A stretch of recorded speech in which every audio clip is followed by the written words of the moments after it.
Hi YouTube. So while making my anxiety videos, I have mentioned that I also had some other health concerns that were going on around the time that I first got my anxiety. So I wanted to talk a little bit about how I feel the anxiety affected my disease and how my disease also affected my anxiety. So I have gastroesophageal reflux disease, which is also known as GERD. And very, very, very simply put, is just constant heartburn. Never goes away, constant flow of acid up into my esophagus, much vomiting. It's disgusting. Luckily now everything is under control. I'm on medication. Everything is okay now. However, if I do miss a dose of my medication, I'm sick for a few days. Even if I miss the medication and 6 hours later I take it, I'll still be sick for a couple of days. My stomach gets really funky. So I had some pretty serious heartburn, acid reflux stuff going on for quite some time before I got really, really sick and realized that something was wrong. But I was a raging alcoholic drug addict, so I just ignored it and was taking a lot of Pepto-Bismol and Tums, trying to calm it all down. After some time, realized that it wasn't helping anymore.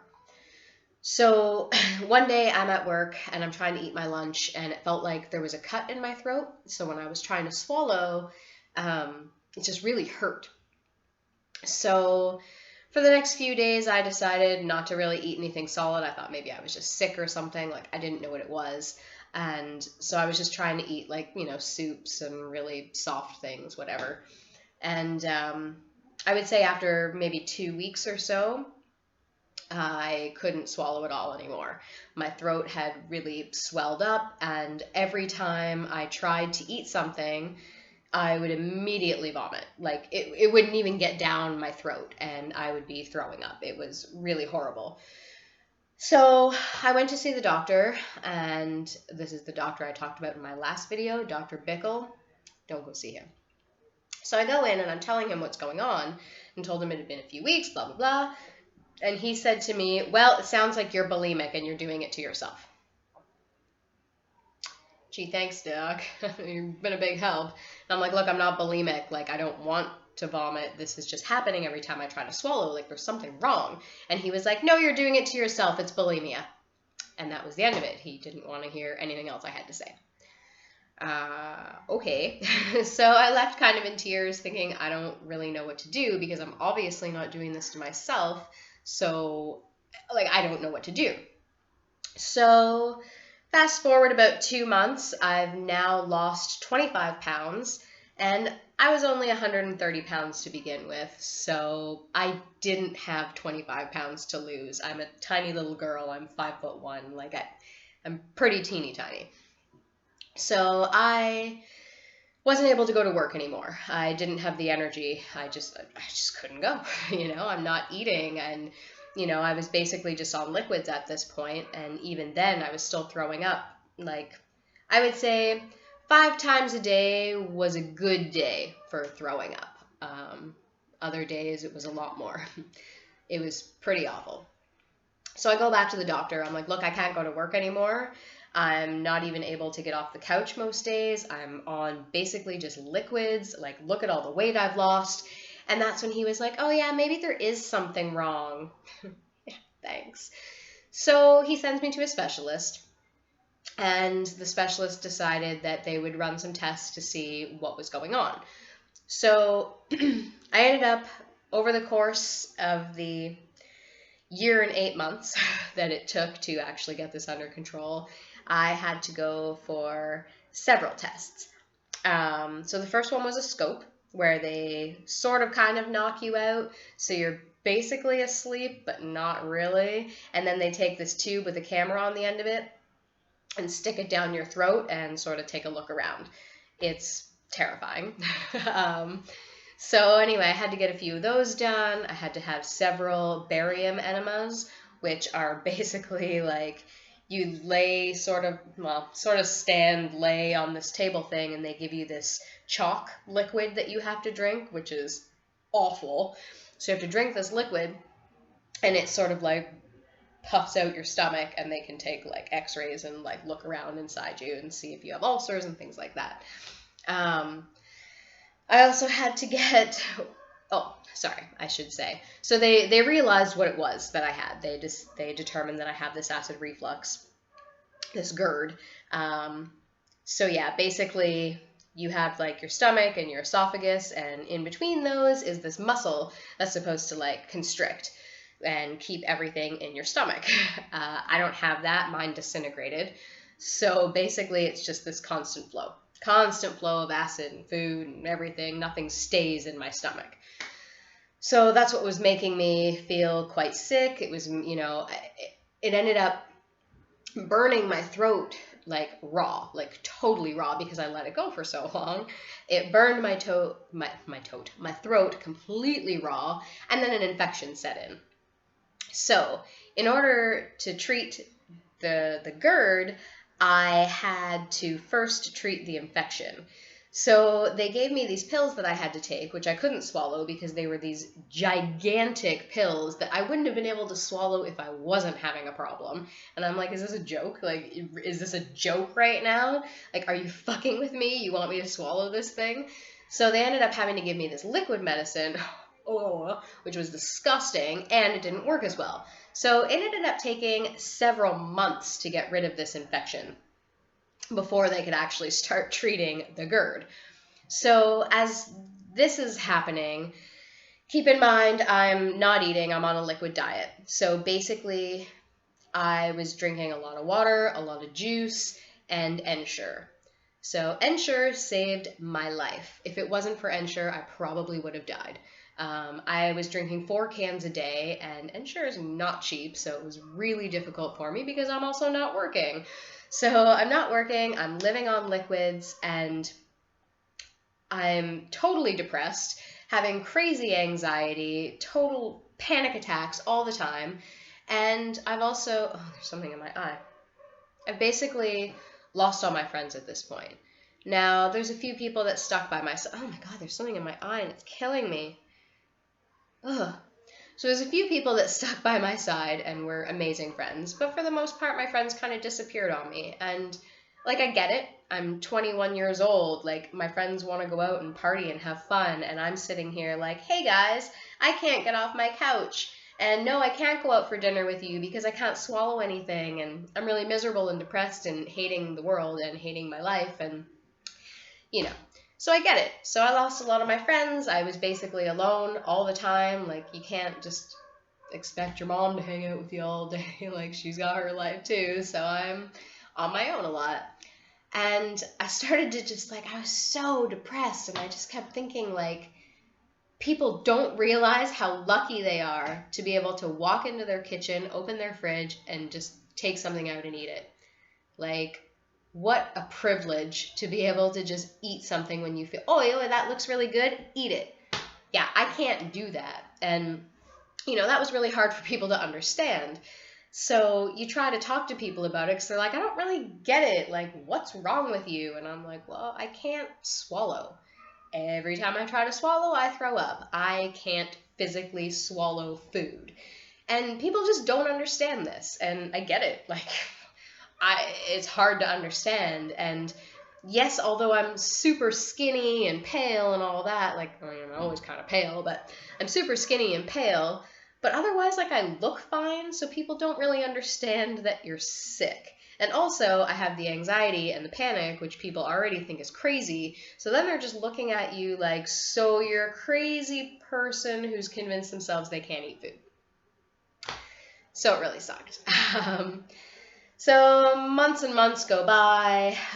Finally, we're able to figure out what's going on with the actual GERD. So then I have to go for these other tests where they take these tubes and put them up my nose, down my throat, and into my stomach. And one of the tests, I had to leave it there for 24 hours and wear a monitor to see what was actually happening, how much acid was flowing, blah, blah, blah, all that kind of stuff. It was awful. And this is kind of gross, but when they took it out, I had to go into the doctor's office and he gave me this little hard candy.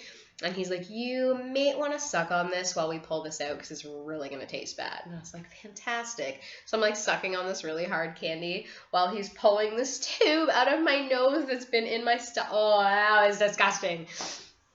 I've had to do that test more than once. I also had to do these other tests again with the tube up my nose and down into my stomach, and they would drip bags of acid into my stomach of different levels of acidity, and then do a rinse and just to see how bad it really was. And it was so painful. Oh my God, it was incredibly painful. My stomach is completely empty and has been for months, it was just filling up with this acid, and it's burning my throat, it's burning my stomach, it's burning my intestines. So I'm sitting there while they're doing the test, and I'm just crying because I'm this is so painful right now. And I have these tubes up my nose. It was so awful. And the nurse was like, well, if it's really that bad, we can just stop. We'll do it another time. And I was like, are you crazy? Just get this done. I never want to do this again. Worst test ever. So anyway, they finally determined that I can either get put on medication or I can have surgery. Now, at the time that this happened, the surgery was 50-50. They were like, yeah, you can get it done, but there's a 50% chance it isn't going to work, and there's also a chance that if we do it, it could actually make the problem worse, because what they would do is they would go in and sort of tie a knot in your esophagus to keep everything down. But they could tie it too tight, which would mean you couldn't swallow at all. They could tie it too loose and it would just come apart. They also told me I would never be able to physically vomit or burp again. It would just not be physically possible. And I thought, well, that sounds really unsafe. What if I have the flu? What if I get food poisoning and I have to throw up and I won't be able to throw up? That's a terrifying thought. So I opted out. I was like, no, I don't think I want the surgery. Just give me the medication. So I started taking the medication, and it took a long time before it actually started to fix anything because so much time had gone by. My body was just a mess, just a mess. So it took, I don't even know, it took months before the medication actually made a difference. Now it's totally fine, but it took a really long time. And because I'm dealing with the anxiety and the panic as well, I had crazy thoughts. I was in a horrible place. Mentally, I had just checked out. I didn't even know who I was at that point. I was so depressed, and, I don't know. I don't even know how to describe how down I was. That was the worst I've ever felt. I've never been in a place like that. I was constantly in fear that I was dying. Every day I was surprised that I woke up. It was just this, I was so tired and so drained. And when you're not eating and your body isn't getting the proper nutrition, your head goes. And so then, I'm not eating. I have zero nutrition other than the Ensure.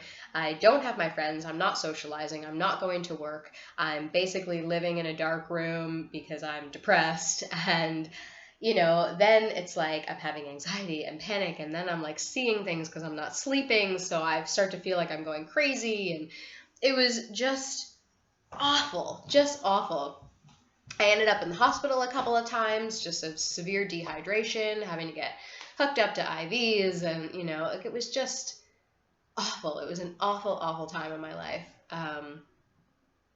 So anyway, 1 year and 8 months it took before I was actually able to eat solid food again. And, it didn't start out as, anything crazy solid. We're talking mashed potatoes or soup, something very, very easy to swallow. And it took a really long time before I felt comfortable doing it. And now here's where the anxiety really, really fucked things up for me. So because I had gone so long without eating and was so messed up in my head, I had a fear of eating now. So now every time I thought about eating, I would have a crazy panic attack and thought, no, I can't eat. I can't do it. I don't want any food near me. I don't want it in my mouth. I don't want, like, I'm going to throw up. I can't handle it. I can't eat food. So it took me a really long time to get over the fear of eating. And I basically had to teach myself how to swallow again. So apparently, because I had thrown up so much, like a crazy amount, my body sort of was rejecting actual swallowing and immediately wanted to do the reverse. And it's crazy that actually happens. So it even still happens occasionally now. Like, I'll be eating something and it's almost like I forget how to swallow.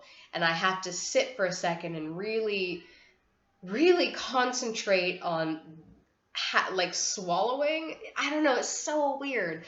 So I had to train my body how to swallow again and convince myself that eating was actually an okay thing to do. Took a really, really long time. I was in therapy for a long time dealing with these issues. So then also, because I hadn't eaten in so long, when I did start eating again, it was like I just got fat because my body was like, oh my God, nutrients in food. What is this? We have to start storing everything because we don't know when that's going to happen again. So I gained a lot of weight really fast, which then also made me super depressed because then I was like, now I'm fat. I went from being 95 pounds to 130 pounds in like, a month. I mean, not quite that quickly, but I mean, it happened really fast. Anyway, it was a crazy time in my life. So it's been 12 years now that I've had this.